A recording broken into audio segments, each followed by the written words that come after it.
It's now day 22 of the Stop the Insanity journey. It's the beginning of a new week. And I'm just reflecting today on this thing about mind over matter. Now, today started a little bit rough. I received an email this morning from work saying I need to be at a work thing on the 23rd of January. And that was the day I was scheduled to come back from Brisbane, but not until 5:30.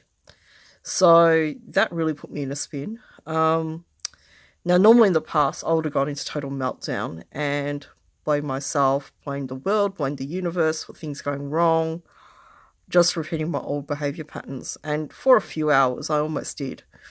Now, I didn't yell, I didn't scream, I didn't act crazy. I just internalized the emotions and let the toxicity of the emotions just take over for a few hours. And what I notice, as the observer, you see these things steadily become worse. So you see yourself get angry, then, you get frustrated, then the energy translates into your actions.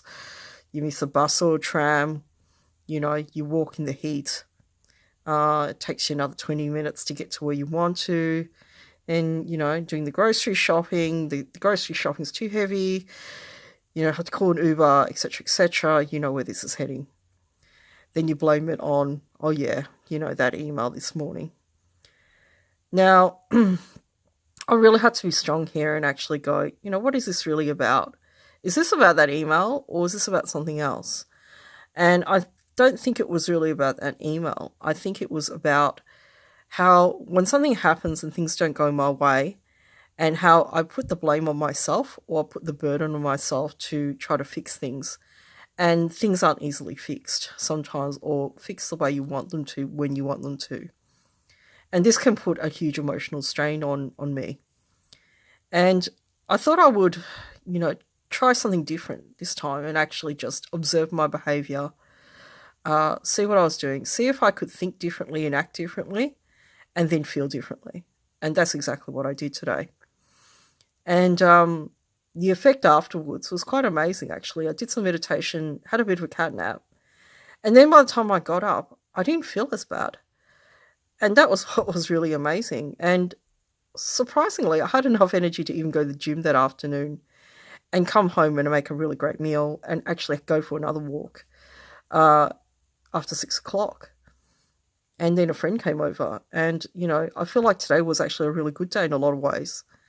So I think it's all about perspective, isn't it? Now, the other amazing thing is that,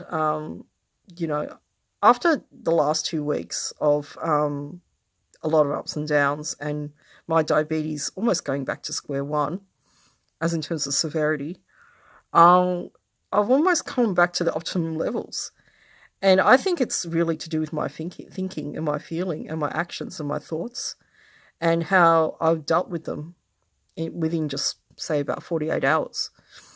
Now, normally what would happen in the past is like I'd have a good stint of looking after myself. Then something would happen where I'd want to go back in the comfort zone and go back to basically my bad eating habits and my bad thought habits and my bad feeling habits and basically just go back to the start and just be my fat, pathetic self. And I wouldn't let myself do that. No way. I decided I would do something different. And that was to not give up and just to keep going to do, the original plan. And that's what I call forging ahead, despite the setbacks. So, I went from a blood sugar readings of over 10 in the last week to now down to almost the optimum level. So between, say, about 4 and 7. So they're slowly getting better. And I went to the gym and measured my weight today, and I'm still, 67.3, which is the accurate reading. And, although that's not a massive weight loss in the last 2 weeks, that's not a weight gain either. And I'm really grateful for that. So I'll just sign off on a positive note that even though it's been, started off not the greatest of days or not the greatest of weeks, the lessons I've learned in just, say, the last 48 hours have been quite profound. And I'm going to take them with me and improve them on my journey. And I think that's all part of it, every setback or every challenge that you get, you just take it and you just transmute it or transform it into something positive for the journey. So that's Monday, for you. Stay tuned for Tuesday. Good night.